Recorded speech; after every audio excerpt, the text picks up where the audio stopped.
Welcome to this episode of VantagePoint from the Middle East Institute, and I'm very pleased to have my good friend Colonel David Roches with us today.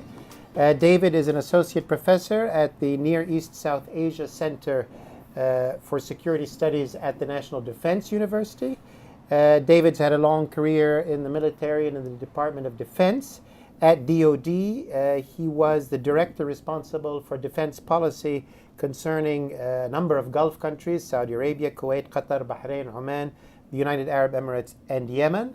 And he also was at the Office of the Secretary of Defense, liaison to the Homeland Security Office or Department. He was director for Pakistan.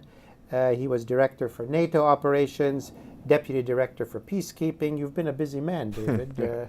All and failures. Yet still very young, I would say.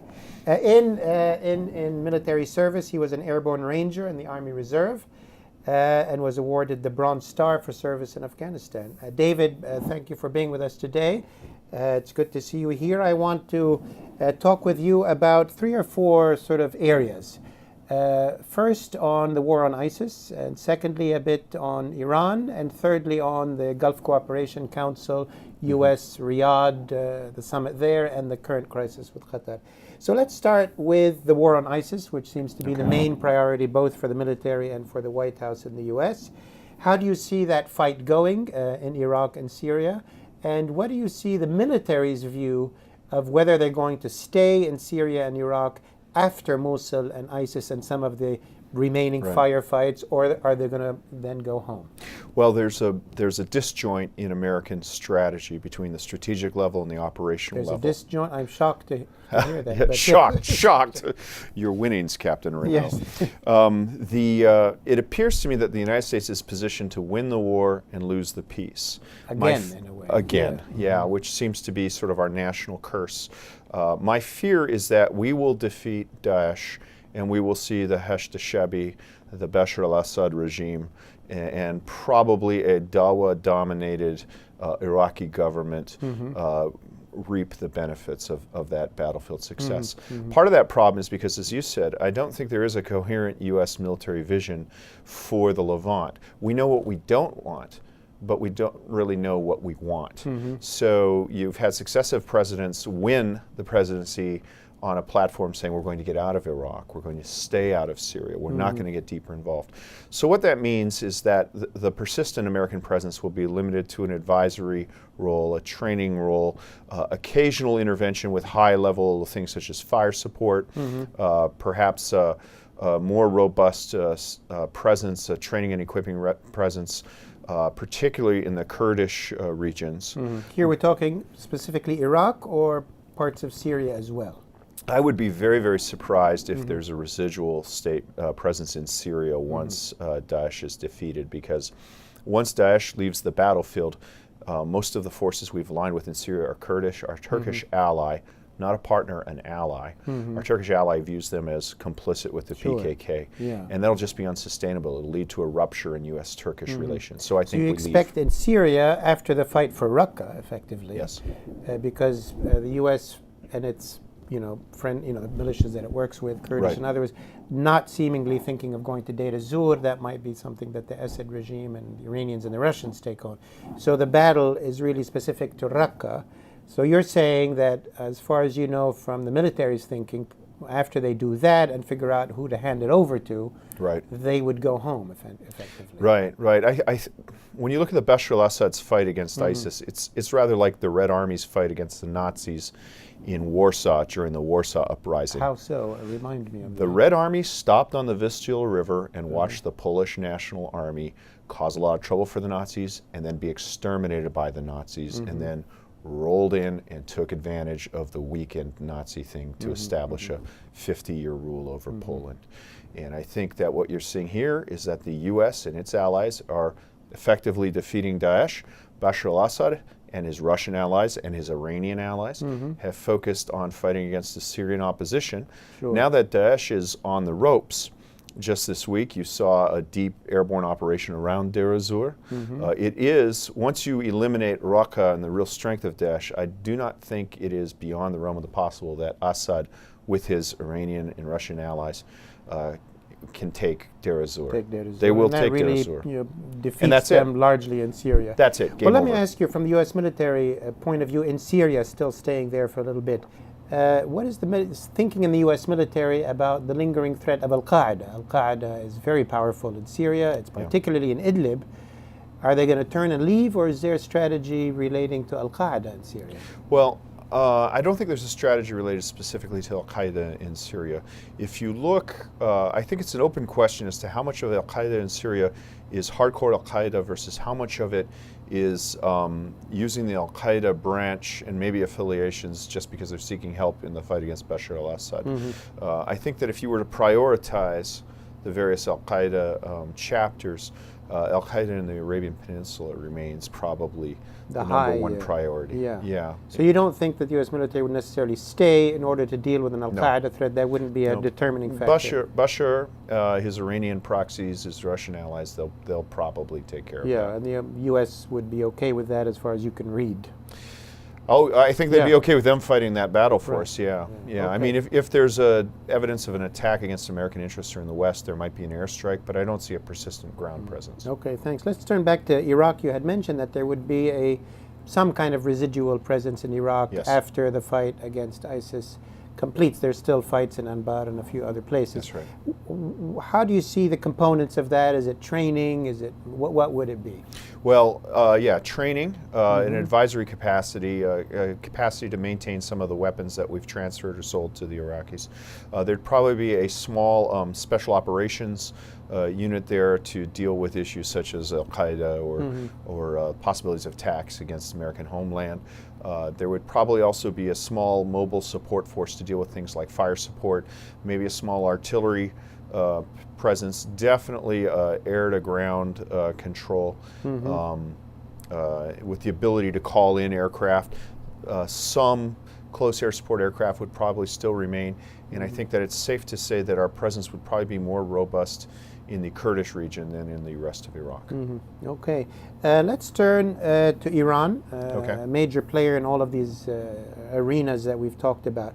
Now, the U.S. the current administration, as well as I would imagine most of the military, has a fairly coherent view of Iran as an adversary, as a threat to the U.S., as a supporter of terrorism, and also destabilizing in areas in the Middle East. Right. Yet, as you yourself were saying, in actual fact, the U.S. and Iraq sort of fights alongside Iran or Iran-backed groups. In Syria, they attack ISIS, but they don't really, directly attack or, as a main thing, attack Iran or Iran-backed groups or Iranian clients. Even in Lebanon, the U.S. has a close relationship with the Lebanese army. And in the Beqa Valley just last week, Hezbollah attacked Al-Qaeda, defeated them, and now the Lebanese army is moving against an ISIS pocket. And the U.S. military is right there. Right. So can you help us make sense of that? How does the U.S. military look at the Iranian military structure from nuclear weapon program that is now suspended, missiles, conventional, naval, down to the militias and the asymmetric? What's the strategy there? And the administration says it has a pushback strategy or so on, but that doesn't seem to translate on the ground. Yeah, I don't think it does. I think when you look at how the U.S. security infrastructure, not just the Department of Defense, but across the board, I think that it's actually bureaucratically fragmented by function. So you have one group that deals with the Iranian nuclear issues, one group that deals with missiles, one group that deals with naval disruption, and one group that deals with their unconventional warfare capability. The militias, the IRGC, So let's start with the nuclear group. You've spoken about that. The JCPOA still holds, although there's tension points. And this is a fundamental flaw in the JCPOA, which is we abjured economic sanctions as part of the JCPOA, but that's really the only stick we have for the Iranians. So, there was a conference at the Wilson Center when it was announced, and I asked them, I said, well, if they take some more hostages and we impose sanctions, they'll say you're abrogating the agreement. And we've seen that. I think the Supreme Leader just the other day said we could start up, or the head of the nuclear program said he could start it up in a matter of days. So, but that seems to be holding for now. Then you have missiles. This is probably the most advanced apparatus we have. The United States has an advanced missile defense infrastructure, Patriot batteries, ships at sea, Aegis-equipped ships at sea, satellites, Air Command and Control Center at El Udeid Air Base that has liaisons from all the GCC countries that are likely to be affected by it. So if a missile's launched, an American satellite would detect that launch. Probably American ships at sea would track that launch. The launch would go, and then the data would be passed down to firing batteries, either Aegis-equipped ships at sea, which would be American or allied Patriot missile batteries on the ground to intercept that missiles. So that seems to be going. So all that's American. Is there anything GCC capacity? Well, the actual interceptors can be American or GCC. They're generally American-produced Patriot. The Omanis have an American-Norwegian system, and UAE, Saudi Arabia, and Qatar are all going to be fielding THAAD in the near future, so which is just a more advanced range intercept system. What we'd like to see is the GCC acquire a better system for it. Qatar is interested in buying an advanced early warning ground-based radar, but there's no indication, there's no structure yet for them to share the feed with their allies, and it will pick up missiles aimed at everywhere. And we're not sure their allies still will get to that because of the Qatar crisis, but we'll hold that off for a moment. So what about the naval threats? There are multiple facets of them, and what's the response? So the naval threat is asymmetric. The GCC allies are pretty good at this, the GCC allies with their American partners and other partners, because of the work done by the Fifth Fleet in Bahrain. There's standing naval task force, there's a lot of procedures, standing liaison on their ships every day from these operating together. But the nature of the threat is asymmetric. So you have mines, and it's really amazing to me that given the nature of the mine threat, that the GCC is not the world beater in anti-mine warfare. You'd think that they would have developed an indigenous counter-mine threat. They haven't. They've kind of lost decades. And this, this was the issue in the tanker war, going back to the 80s. In some instance with Imperial Russian mines. Wow. It's a very low-tech solution that continues to bedevil shipping. The United States takes it serious, but the U.S. Navy just has not invested an appropriate amount in it. A majority of the U.S. Navy's minesweeping assets are in the Gulf. So we have more in the Gulf than in San Diego, Norfolk, Japan put together. Wow. So that's mines. That's mines. The second one is shore-to-ship missiles. This is a very real capability. You saw Hezbollah using an Iranian-supplied shore-to-ship missile sink an Israeli ship in 2006. The Houthis damaged to the point that it had to be written off, Emirati catamaran. They shot at 2 U.S. Navy ships twice, didn't damage the ships, and got a pretty brutal response. So they've had some success with that. It can be countered, but it's unclear if it can be countered indigenously or if it requires American backup. The third one is swarming vessels. Swarming vessels is a consistent problem. But if you have a wake watch and it's a tactical problem, it can be dealt with in a tactical manner. It's just a matter of training, fire control, having the right assets there. I think that's something that either is or will soon be in place. Then the final threat is supercavitation torpedoes. These are ultra high speed. It's like a torpedo that has a disc in front. The disc creates like an air pocket, and that allows the torpedo to go just at a mega high speed. And it's so fast that it's just difficult to detect, difficult to counter. Have they been used? They tested it. The Iranians tested it. Is it an Russian. Iranian weapon? It's a Russian weapon. It's a Russian weapon. It's called Shkval. And it was tested by the Iranians. I'm not quite sure how this is being dealt with, to be honest. My background's in land forces, but I know it's being considered, and there are a number of ways to throw a torpedo off. It's just that the times are so small. The window becomes small. Yeah. But the assets that can launch a torpedo are fairly significant. So the solution for a supercavitation torpedo might be just left of boom to get the launching apparatus before it's able to launch. Yeah. Okay. Land forces. I mean, you said you're a land guy. Right. And I mean, for many countries in the region, they see these Iranian-backed groups as land groups. Proxies in Lebanon and Syria and Yemen and Iraq, and fears of them being elsewhere. And they seem very good at doing this. That's right. Better than any other country in the world, as far as I could see. Maybe in the olden days, the Russians or the Chinese, but not anymore.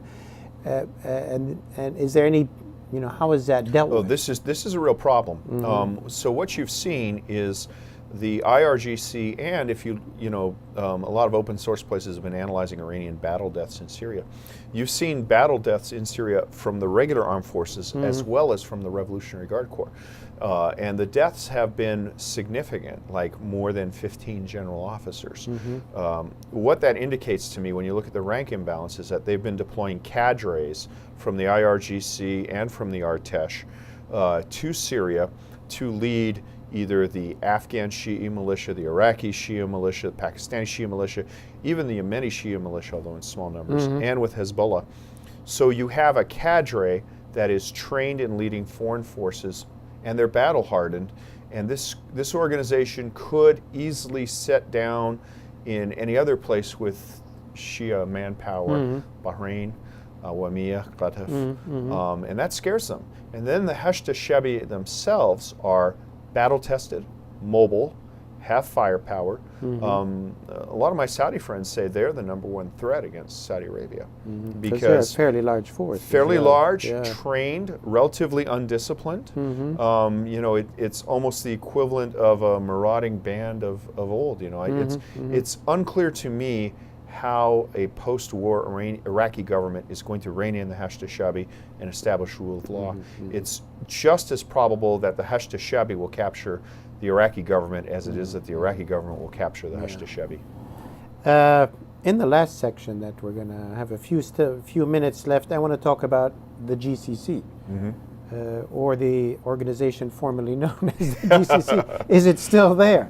And two parts. I mean, I want you to say a few words about before the latest crisis. President Trump went to the big summit in Riyadh with the GCC and Arab and Muslim leaders, and made a big speech there. That was like sort of the inauguration of Trump's foreign policy, and then signed a big deal with the Saudis and whatnot. And then now we're at the crisis. The U.S. has a base in Qatar. How do you see both sides of this story, and what does the U.S. have at stake in this crisis? What are the U.S. interests? What is the U.S. doing, you think, about it? Well, it's been a long-standing interest for the United States to have the GCC evolve into a NATO-like organization. But the problem is the demographic imbalance is so great. I always tell people, I say, yeah, it's NATO if NATO was the United States, Netherlands, Belgium, Portugal, and Greece. Saudi Arabia is so big, so big. And so the GCC has never developed institutional capacity. The Secretary General tries, but unfortunately, there's so little power. He's more secretary than general. Right. Yeah. And what you see is that the organization itself tends to be more an additional mandate for national goals. And when it operates, when there's exceptional need. Basically, a coalition of the willing would be just as effective. So so there isn't really much interoperability, or is there any use to having the GCC from the military point? There's a lot of potential. Yeah. The Peninsula Shield Force does have a standing staff.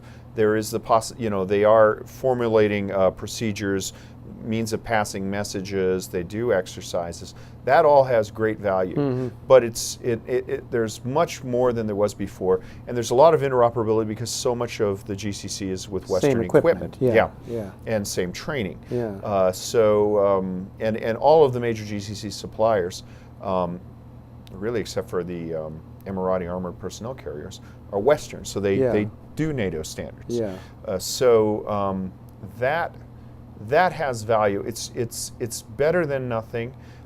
It's not bad for the region, but there's a lot of unachieved potential even before the GCC crisis.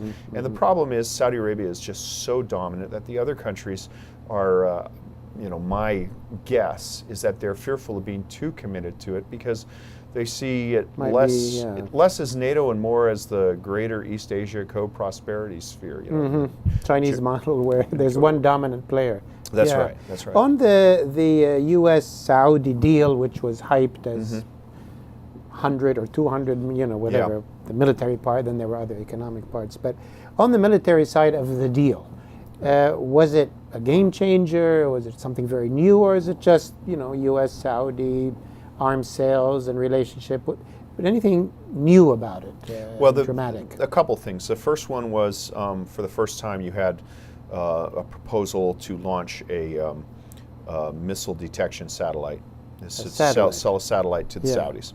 So that's a new capacity. That would give the Saudis the ability to launch. It would allow them to queue all their interception forces. Right now, the Saudi air defense forces are dependent upon really a U.S. generated signal because with the limited range of an air defense radar, it's kind of like scanning the horizon through a soda straw. You have to have a very good fix in order to get it. So that's a game changer. So the satellite might be a new satellite.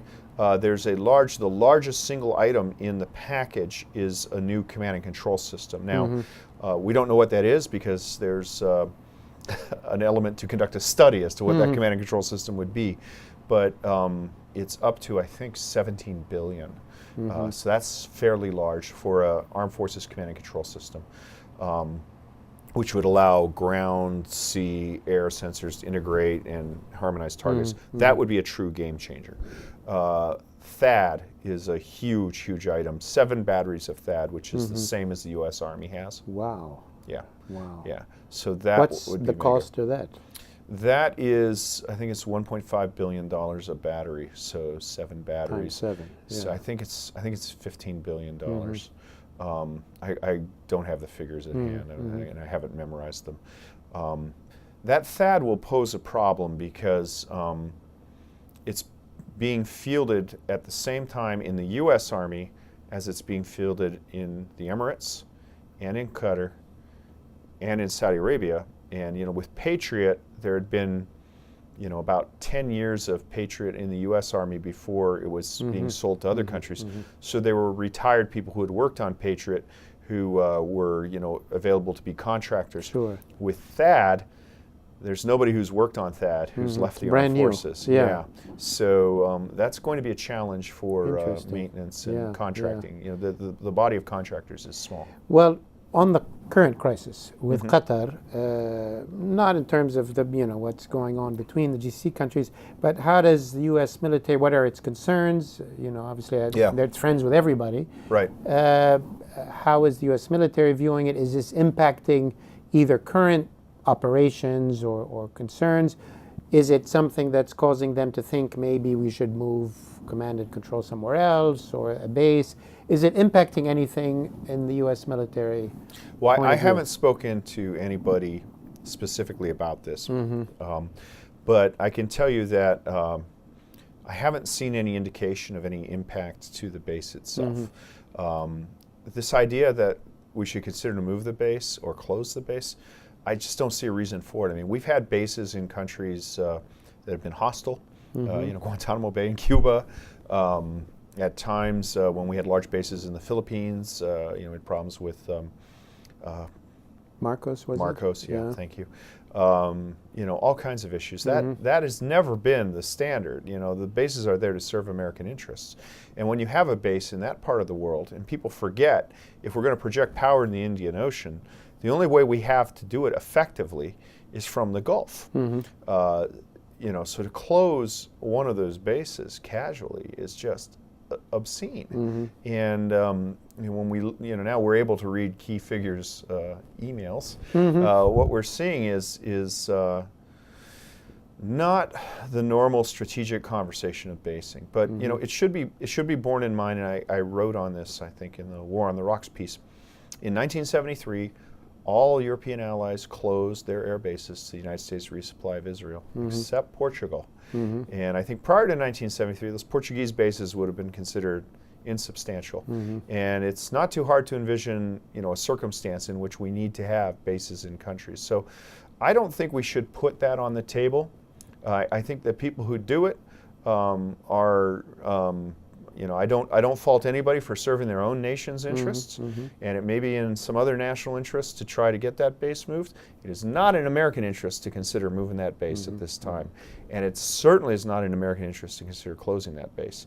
So I think there has not been a tactical, strategic, or operational case Yeah. for degrading that base, and the effectiveness of that base has not been degraded. Okay. Well, thank you, David, very much. And this has been a great discussion with Colonel David DeRoche, Associate Professor David DeRoche, Thank you.